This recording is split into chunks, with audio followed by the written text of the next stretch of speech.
grounding his jet before takeoff. Premier Doug Ford says he's now trying to sell the private plane just days after the multi-million-dollar purchase was announced. The detour coming after growing backlash from politicians to taxpayers across Ontario.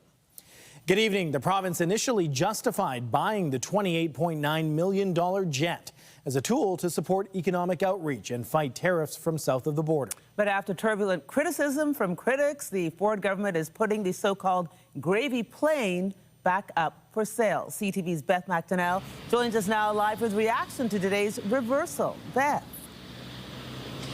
Andrea, Rahim, the reversal was swift. The decision to sell the jet comes just 2 days after it was revealed the plane was purchased. And critics say this all shows the Premier is out of touch.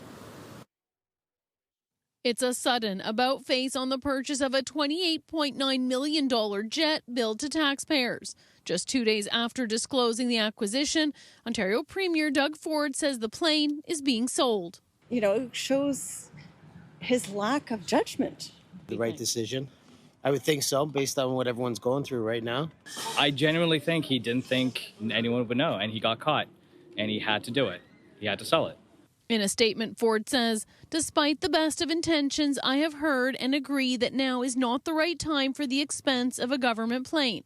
The province is working with Bombardier and other partners to sell the plane as quickly as possible. Friday, the Premier's office revealed the Canadian-made, pre-owned 2016 Challenger 650 jet as a way to support more certain, flexible and secure travel in Ontario, Canada and the U.S., which has increased since President Trump's tariffs. The opposition believes complaints from Ontarians led to the reversal. It wasn't a problem until he got caught. He didn't see what a bad idea this was in the first place. It just shows you, I think, again, how out of touch the Premier is right now. It's shocking that at a time when families can't afford groceries and gas, that the Premier would buy himself a private jet. You know, gravy plane is a very powerful, caricature. David Coletto with Abacus Data says one of Ford's virtues is his willingness to change his mind. This switch comes as the Ford brand built around accessibility, from Ford Fest to sitting at the back of the plane so people see him, is damaged. I think it sends a signal that challenges that brand, that he will be less accessible to people. And I think it coincides with the Freedom of Information Act changes, that these two things happening in unison, I think is a real hit. In Ford's own writing, there is some debate around the investment of a Premier's jet. He's not going to be the Premier forever, right? Somebody else is going to come back and they're going to use it back, right? So right now, we don't have anything particular like that. I personally think that there's enough public transit or transit available to him that he could have used. While other voters feel the money can be better spent, recent cuts to OSAP came up. I guess this is better, but still, the first point that he wanted to buy it, it's wrong. Why are you buying a plane where we have so much problems here? In his statement, Ford says he will continue the work of building relationships with business and political leaders to fight tariffs, attract investment, and create jobs.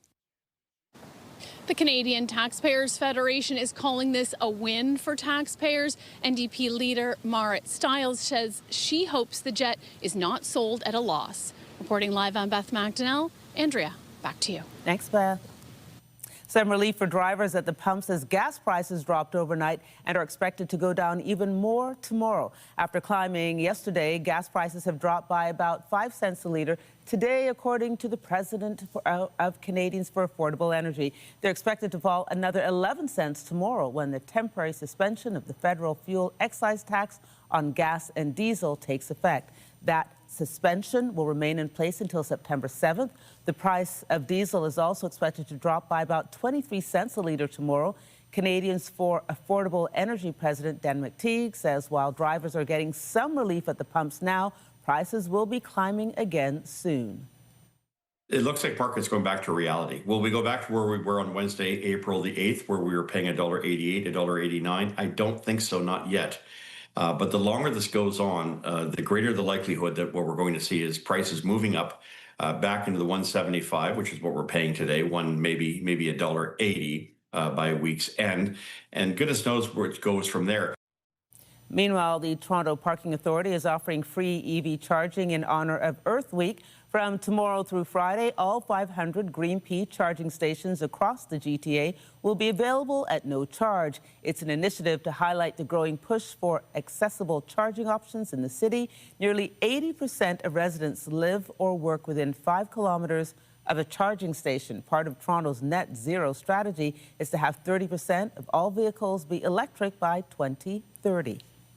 More news in a moment, but first here's a live look at the city this hour. And if you haven't looked outside, shut those curtains because it feels like November. That's what it looks like. There was snow flurries throughout the day, and we're not done with it yet. Let's take a quick look at the satellite radar, and you can see a significant amount of activity passing through southwestern Ontario. For the most part, it is showers, but you see the pink. There is some mixing depending on where you are. Winds have also been a factor today.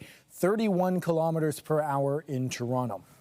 Temperatures 8 degrees in Windsor, 3 degrees in Goderich, and right above the freezing mark in Owen Sound. At the islands right now, still 4 degrees and a bit of sunshine. Pearson Airport, a little bit more cloud cover. Tonight, our overnight low is -1, and yes, we are back to feeling a wind chill. It'll feel like -8 when you factor in the wind chill. Also a fairly significant wind, up to 50 kilometers per hour. There is some more active weather heading our way. However, after a couple of days of cooler temperatures, we will warm back up, and I'll have all those details coming up. Andrea. Thanks, Raheem. In other news, 2 people are dead after a single vehicle crash in Hamilton early this morning. Police say it happened just before 5 a.m. on Claremont Drive. A male driver and a female passenger were pronounced dead at the scene. The investigation into the cause of the crash is ongoing, and police are asking witnesses to come forward. And east of the city, the province's police watchdog is investigating after 2 people were injured in a crash following a police pursuit in Lindsay early this morning. The SIU says a police officer in a marked cruiser was responding to an unknown trouble call and located a suspect vehicle just before 3:30 a.m. Investigators say the driver fled and the officer pursued the vehicle, which was then involved in a crash with a parked vehicle and landed on top of another parked vehicle. A 21-year-old male driver was taken to hospital with serious but non-life-threatening injuries, and a 32-year-old female passenger suffered serious injuries. There's been no word on any possible charges. Police are investigating after shots were fired at a home in Scarborough early this morning.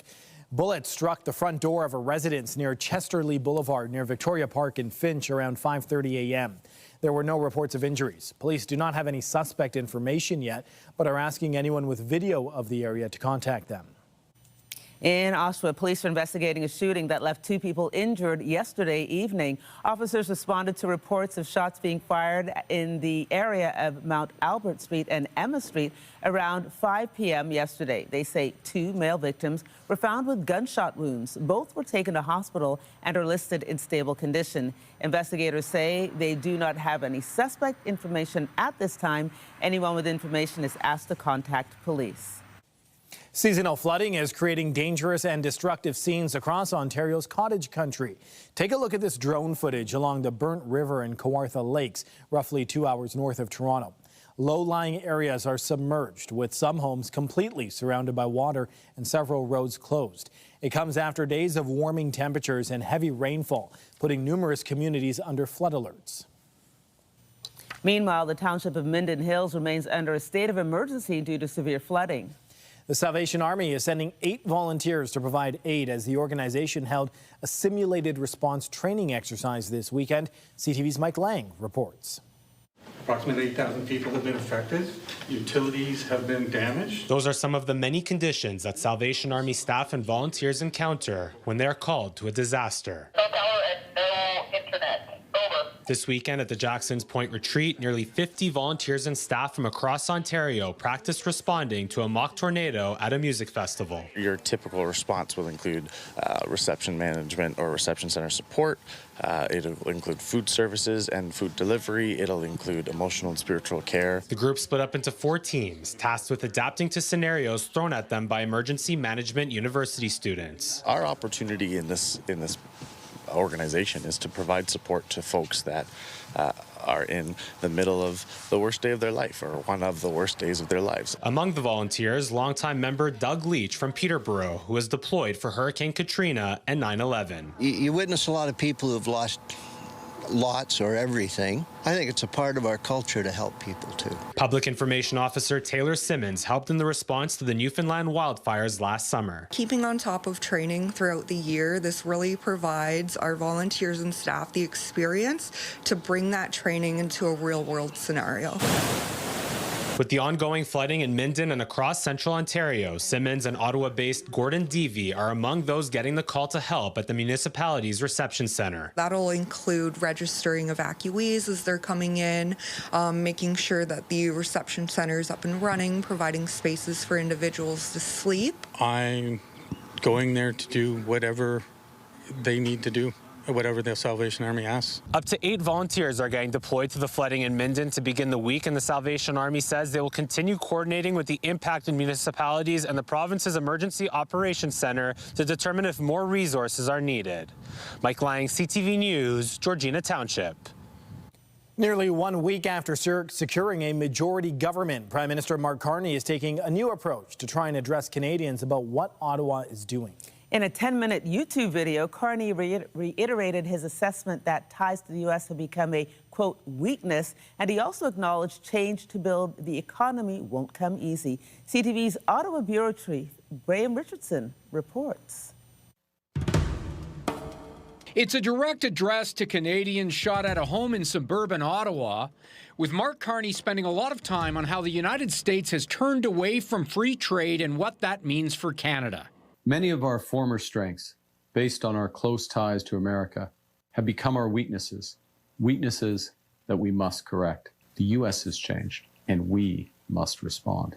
Pictures of his China and India trips front and center, suggestions that conservatives are too optimistic about changes in America. There are some who say there's no need for a comprehensive plan. They believe we should wait it out in the hope that the United States will return to normal, that the good old days will come back. Conservatives dismissed all of this as more of the same.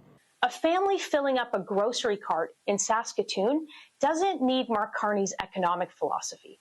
They need the bill at the checkout to stop going up. Carney talks about history here, too, and how Canadians have beat back American aggression before. Featuring a small statue of Isaac Brock, he says he keeps in his office a gift from Mike Myers. Brock was a hero who fought and gave his life for our forebears in the War of 1812. This address was not designed for a soft, comforting message. There was an effort to offer people reassurance in this message, but much of it was stark. Much of it was meant to drive home how severe the challenge that we are confronting truly is. This all comes at a tense time for Canada-U.S. relations. The Americans are moving forward with formal free trade talks with Mexico. That hasn't happened for Canada yet. And if this address was designed to land with Canadians, the government will be watching very closely to see how it lands with Donald Trump.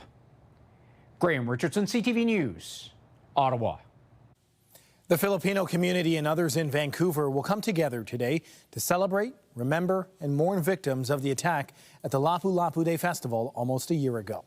Today's Lapu-Lapu Day of Togetherness will be held at the Italian Cultural Center, a venue that the organizers say will allow for enhanced safety planning and a supportive environment. Last year, 11 people were killed and dozens more hurt when an SUV drove down a crowded street near the end of the celebration. Filipino BC said in a statement it believes coming together is an important part of healing, despite some in the community feeling it's too soon to gather again. Police in Halifax are investigating a bizarre crash involving a transit bus. Officials say the bus was parked out of service and didn't have anyone behind the wheel when it rolled down a hill around Friday evening. It came to a stop after hitting a tree. That tree then collapsed onto a nearby building, causing some damage. The bus driver told police he had turned the engine off from the outside. The vehicle then, and that's when it started to roll down the hill. Now, he suffered minor injuries as he tried to catch up the wayward bus, but nobody else was hurt. Looking south of the border, police say 8 children are dead following a shooting spree early this morning in Louisiana. This is a large operation. We have 3 crime scenes just here in Shreveport. One of them is incredibly gruesome in nature, and it's going to take several hours to process. The victims are said to range from 1 to 14 years old, and police said some of the children in the homes were related to the shooter. It's alleged the suspect carried out a carjacking after fleeing the scene, but was shot dead by officers after a chase. An Associated Press tracker says this marks the deadliest mass shooting in the U.S. since January 2024. Turning now to the latest out of the Middle East and efforts to keep the fragile U.S.-Iran ceasefire in effect. U.S. President Donald Trump said today that American officials are preparing for new talks with Tehran. Trump posted on Truth Social, "My representatives are going to Islamabad, Pakistan. They will be there tomorrow evening for negotiations. We're offering a very fair and reasonable deal, and I hope they take it, because if they don't, the United States is going to knock out every single power plant and every single bridge in Iran. No more Mr. Nice Guy." ABC News reports U.S. Vice President J.D. Vance will lead the American delegation, citing the U.S. ambassador to the UN. Security preparations appear to be underway in Islamabad today for the potential second round of talks, but it's still not clear what kind of meeting will take place. Iran's official news agency said the government wasn't interested, citing what it called Washington's excessive demands and the ongoing blockade of Iranian ports in the Strait of Hormuz. Meanwhile, Iran's parliamentary speaker and chief negotiator said today that the country remains in control of the Strait of Hormuz. Iran had temporarily announced the reopening of the key marine shipping route after the U.S. brokered ceasefire deal between Israel and Lebanon. But yesterday, Iran's armed forces said they were taking control once again. You heard the Iranian foreign minister say it's open, and then the IRGC step in and say, no, it's closed. Regardless, it's the blockade, the U.S. Navy, and President Trump who's ultimately deciding what gets in and out. So he has completely turned the tables on Iran's attempt to hold the entire world's economies hostage, on its attempt to punish the world as a result of this dispute over its nuclear program. The U.S. president later said that Marines had taken custody of a vessel trying to get past the American blockade on Iranian ports, and they were seeing what was on board. As Russia keeps up deadly attacks on Ukraine, Ukraine's president is condemning the easing of restrictions on Russian oil exports. Рішення Америки на послаблення нафтових санкцій. Volodymyr Zelensky said every dollar from oil sales only encourages Moscow to keep attacking. His comments come after the Trump administration extended a sanctions waiver it had in place on Russian oil exports at sea. The move was part of Washington's attempt to control soaring oil prices amid its war with Iran.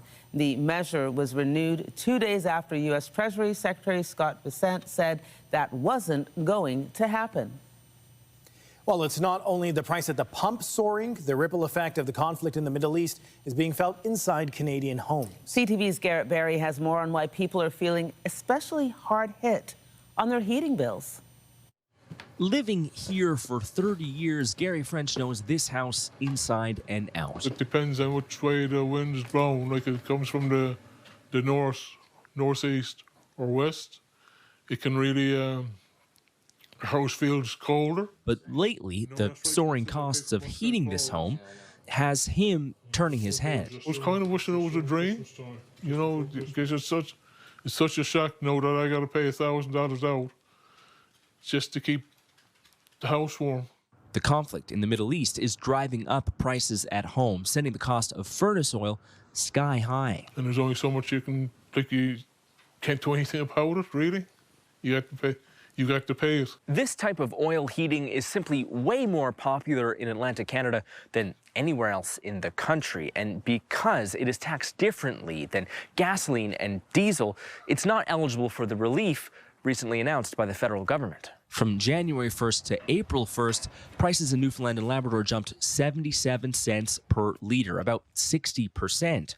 The market has become so volatile, regulators in this province are setting prices every single day. You plan for like a year expenses, and then all of a sudden the prices are going up. Yes, so we see a huge difference in, for example, one of our supportive housing units. Mohammed Abdallah runs Connections for Seniors, a nonprofit support group in St. John's. Even they have been left reeling with high costs. Sometimes it's more expensive than the mortgage itself, or the payment, or the rent. which is unbelievable. He says government should work to lower burdens on seniors and families, perhaps by making a subsidy application easier and finding ways to remove paperwork. And the price keeps going up. French says he knows he's lucky to be able to afford this house on his own, but that doesn't make these sky-high bills much easier to swallow. Garrett Berry, CTV News, St. John's. Bomb disposal experts carried out a controlled detonation in the outskirts of Paris today after crews uncovered an explosive left over from the Second World War. The item was found more than a week ago by a construction crew. Officials first tried to render the bomb harmless by removing its detonator. When that didn't work, they ordered more than 1,000 residents out of their homes so the explosive could be safely destroyed. They say if the company had dug 10 centimeters in a different direction, the bomb wouldn't have been found or caused any issues. The royal family has chosen an author for the official biography of the late Queen Elizabeth II. The task will be going to historian Kay Best, known for her work on Britain's Republican period. She wrote on social media, "It is a profound honor to have been asked to write the official biography of Queen Elizabeth II, whose 100th birthday it would have been on Tuesday. She was our longest reigning monarch and an extraordinary woman whose life spanned a century of great change." So this is someone who's already known to the royal family, knows royal history very, very well. She's a trustee of the Royal Collection Trust and a member of the Queen Elizabeth Memorial Committee. So like I said, someone who's an academic, who has worked in close proximity with the royal family already, is known to King Charles III and is known for her illustrious career and the work she's done in the past. So I think it made her a perfect fit for this role of the official biographer of Queen Elizabeth II. Queen Elizabeth II died in September 2022 after more than 70 years on the throne.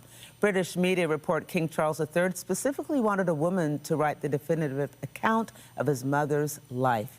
Kay says she's grateful to him for entrusting her with a responsibility which will see her granted access to the late Queen's personal and official papers.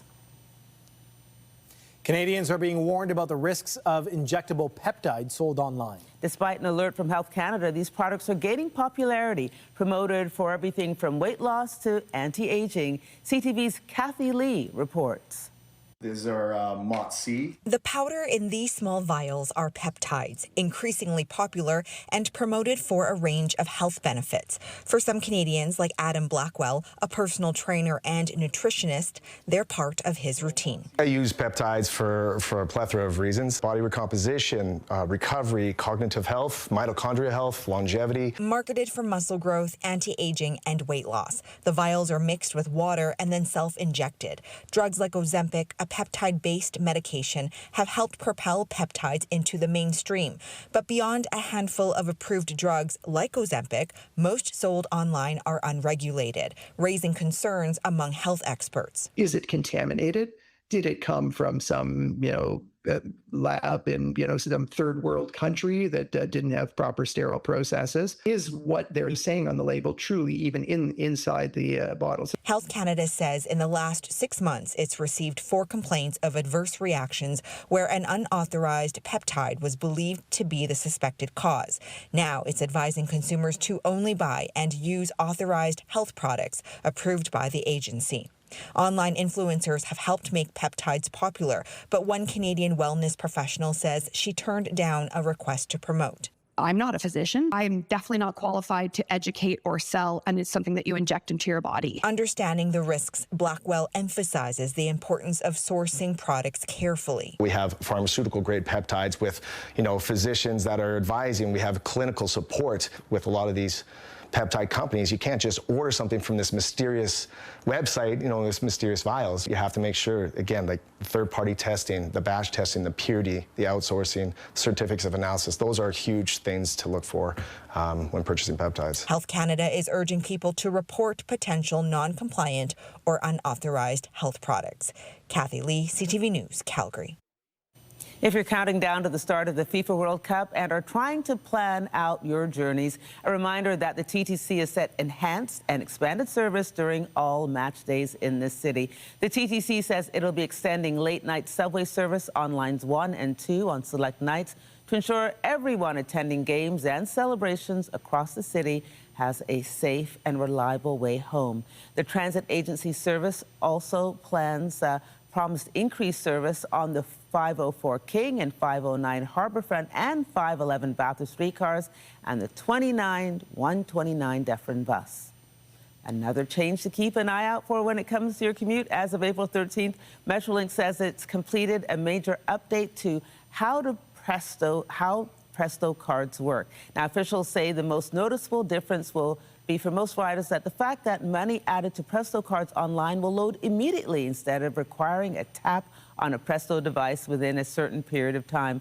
Full details are at prestocard.ca. And a reminder, construction on the Kitchener line means GO trains are only running between Kitchener and Bramalea this weekend. Riders can take replacement buses to transfer to or from the TTC at Highway 407 station. Replacement buses are also running from that station to Pearson Airport because Up Express trains aren't operating. Meanwhile, Barrie Line trains are only traveling as far south as Downsview Park, where connection is available to the subway. Stay with us, folks. More to come after the break. Look at those bikes go. When you see it happen, send it to CTV News. Text 10400 from your screen to ours. Text 10400. Welcome back, everybody. The Lyrid meteor shower is set to light up the sky this week. The annual celestial event is getting a boost this year from a dim crescent moon. NASA says skywatchers could see 10 to 20 shooting stars per hour during the peak, which is Tuesday night into Wednesday morning. The shower will be visible across the globe, but the best views are in the northern hemisphere. Meteor showers happen when the Earth plows through debris trails left behind by space rocks. Welcome back. Thank you, my dear. I missed you. Had a night off. Frank Manguzzi's birthday was last night, so I went to see Frank and the family and had a good time, and so had the night off. And shout out to Jeff Long, former cameraman here at CTV News and TSN. He retired. Jeff, I missed your party, and so did Raheem because he was working. So our apologies, but we wish you all the best in retirement. I think that's awesome. Almost 40 years in the biz. So it's incredible. Not a lot of people can say that. Through SIFTO, TSN, a lot of traveling, a lot of fun. So no, congratulations to him. But yeah, I missed you, and I almost opened up the phone lines because this is the part where we banter. And I was like, who do I talk to? I was like, let's bring Talk Back Toronto back. Let's talk about the weather. How about, did you see snow today? I saw snow, I saw flurries, and if you're up north like yourself, you probably saw even more, right? And yes. We've seen a significant drop in the temperatures. Let me show you what we're talking about here. 3 degrees in Toronto at this hour. Yeah, very cool for this time of year. And here's your evening at a glance. It's only going to get cooler by 11 p.m., just above the freezing mark. And there will be a wind chill tonight, along with a few clouds. So let's take a look at this. These are our lows for tonight. -1, feeling like -8 when you factor in the wind chill. And a lot of areas are actually going to be feeling like negative double digits. We're talking Bancroft, Orillia, Waterloo, and even London at -10. As we wake up tomorrow, mainly cloudy, and then the sun does start to peak out by around 9 a.m., but we still only hover around the freezing mark, and it doesn't really get much warmer. Just a high tomorrow of 4 degrees. Normal for this time of year is 13 degrees, so we are more than triple below normal for this time of year. However, here's the good news. Take a look at this upper air pattern. We know what these colors mean. These mean that we are getting warmer air heading our way. So instead of the purples and the pinks, we're actually getting closer to the greens, which is nice to see. And you will see what that translates to in our 7-day forecast. So Monday, it's a bit of a one-off there. Then Tuesday, we're back to double digits, so that's good news. There is a 30% chance of showers, so be mindful of that. But we get up to 16 degrees by Thursday and continues for Friday as well. So there's a bit of a stretch there where we get significant sunshine. We're in double-digit temperatures, and even those overnight lows are quite mild. On Friday, 9 degrees as your overnight low, which is quite nice. Then as we look ahead to next weekend, it seems like the rain is going to welcome back to us as well. A 40% chance of showers along with some cloud cover. But as we know, this is still a week away, so that could change. So go through tomorrow. Make sure you definitely have your jacket handy with you, but then you can likely ditch it for a light sweater throughout the rest of the week. Andrea. Thanks, Raheem. Well, the Blue Jays are trying to avoid being swept again, this time by the Arizona Diamondbacks this afternoon. He gets to this one. It's driven to deep left field, and it's off the wall on a bounce. Here comes Sanchez. Here comes Eloy Jimenez. The Jays bats finally got going in this one with 8 runs in the first inning. Toronto's currently leading 10-4 in the top of the 9th inning. Next up, the Jays will continue their road trip, heading to LA to take on the Angels for a 3-game series starting Tuesday night. To the ice, the Scepters were in Minnesota as they continue their chase for the final playoff spot. Watts was back on her skates to the bench, which was good to see. And they score! The Scepters opened the scoring seconds into a power play in the first period. They added an insurance marker late in the third to win 2-0. Reagan Kirk made 24 saves for the shutout as the victory moved Toronto within 2 points of the Ottawa Charge for the final playoff spot. Both teams have 2 games remaining, taking on each other in the final regular season game. That'll be fun. But first, Toronto will host the New York Sirens in their final home game Tuesday night. Young players and a FC Toronto star gathered downtown this weekend for an event aimed at building confidence in the next generation of athletes.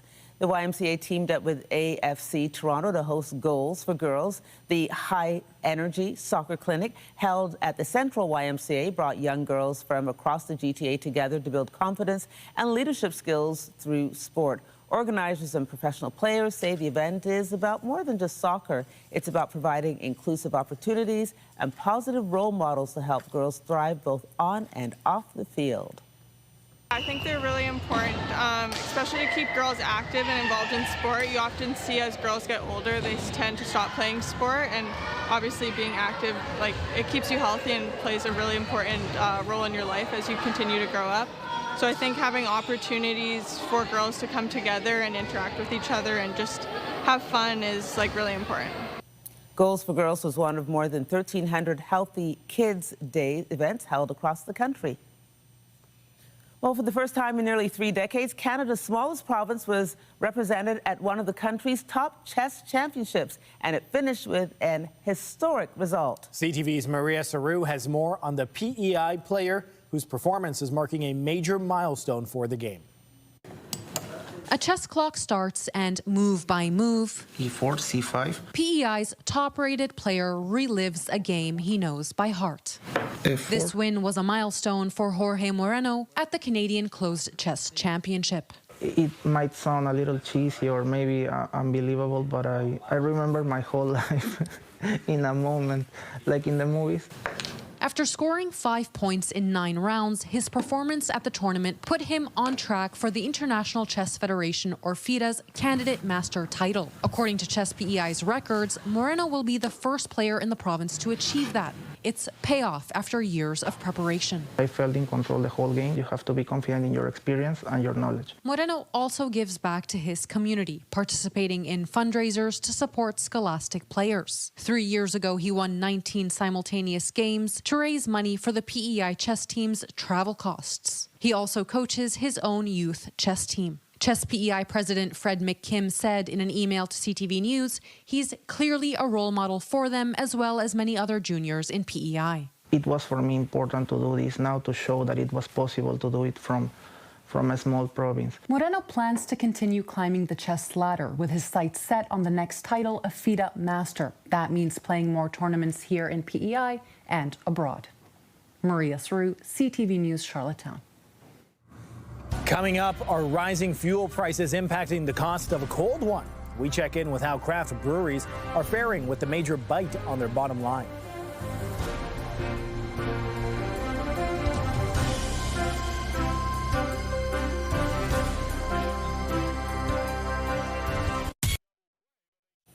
The climbing price of fuel is driving up transportation and shipping expenses, with some craft brewers in Atlantic Canada saying it's putting their business at risk. CTV's Paul Hollingsworth has more on what they're doing to prevent passing those extra costs on to customers.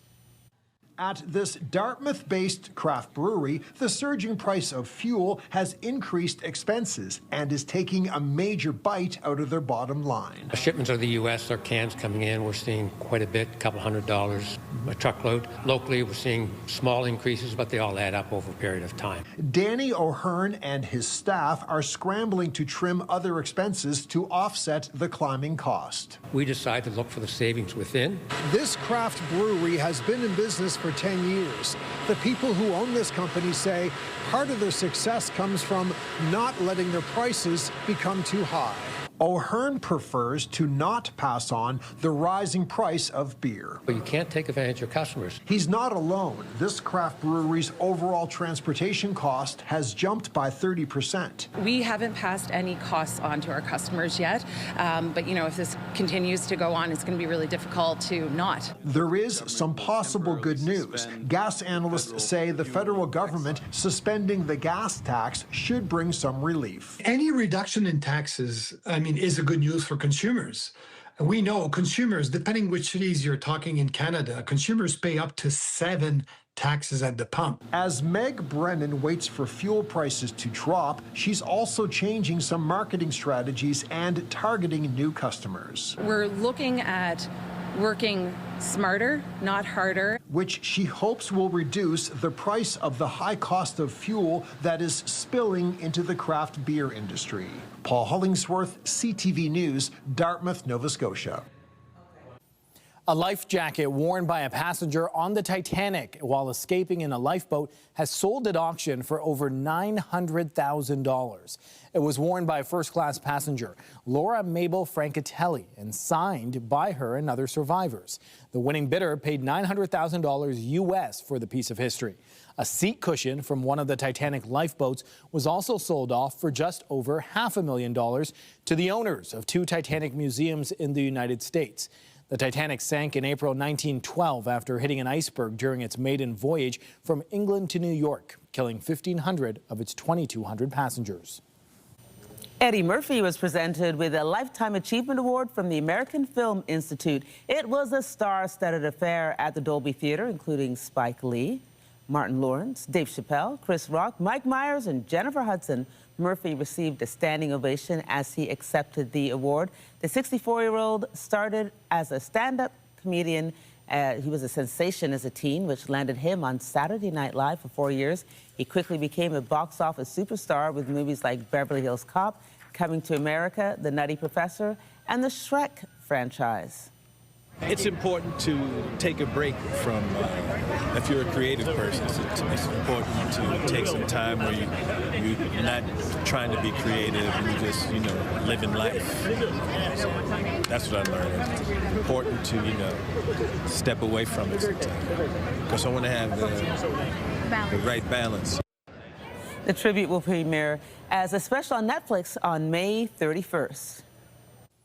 The Super Mario Galaxy movie leveled up once again at the weekend box office. There's a huge universe out there. The video game adaptation led the way in ticket sales for a 3rd straight weekend, adding another $35 million US across North America. Staying in outer space, Project Hail Mary, starring Ryan Gosling, is staying in orbit in 2nd place with another $20.5 million. And Lee Cronin's The Mummy spooked its way into 3rd with $13.5 million on its debut. From deliveries to medical recoveries, robots are working their way into more of our daily lives. And one think tank in Waterloo predicts the robotics sector will be a $1 billion industry in Canada by 2030. As CTV's Karis Mapp tells us, creators gathered in the city this week to ensure Canadian innovation is a prominent part of this emerging shift. And if you move your body with it, like you're dancing with it, an exoskeleton to help people with mobility challenges. A creation from a company in BC meant to make a difference for people who've had neurological injuries. Spinal cord injury or people who experienced a stroke, cerebral palsy. This was one of the many impressive machines on display at the Worldwide Robotics Trade Show in Waterloo. It's a medical device, so we started working on this technology since 2016. We made lots of successful prototypes until this one, which is the production unit. and it's ready for sale. And at $230,000 each, these kinds of robots are also big business. The show giving specialists in the industry a platform to share what they've been working on. Top-notch leaders of the community of robotics. We are having panels. We have, brilliant speakers. There are a lot of people coming. Today we have 300 people. The event, a first of its kind in Ontario, was held at Spur Innovation, which is a transforming space that's long been familiar to the region's tech sector. Originally the RIM BlackBerry campus that we purchased last year. And so we've been slowly updating and modernizing and turning this into a data center for sovereign AI and for private AI in Canada. Highlighting the region's rich tech history to the country. This is the place where a lot of the guys 20 years ago, we know who they are. They put this place on the map, and we're just, we're standing on the shoulder of giants. The show also putting local talent in focus. ClearPath Robotics from Waterloo is designing robots for research and everyday tasks. Using these robots, you can increase your efficiency, increase your business, reduce the downtime. Those are kind of the things that you can do. Driving home the many uses of robots for day-to-day life. They can deliver your food while using a sensor to pick up on cracks in the sidewalk, and that information is fed to the city. So we have a real opportunity here in Canada to move forward in a more informed and intentional way, while also pushing forward our economy. With machines that aren't just for scientists anymore. Kara Smapp, CTV News, Waterloo. Still ahead, we meet a Pickering woman being recognized for her self-made tailoring business after emigrating to Canada from Syria. Her story when we come back.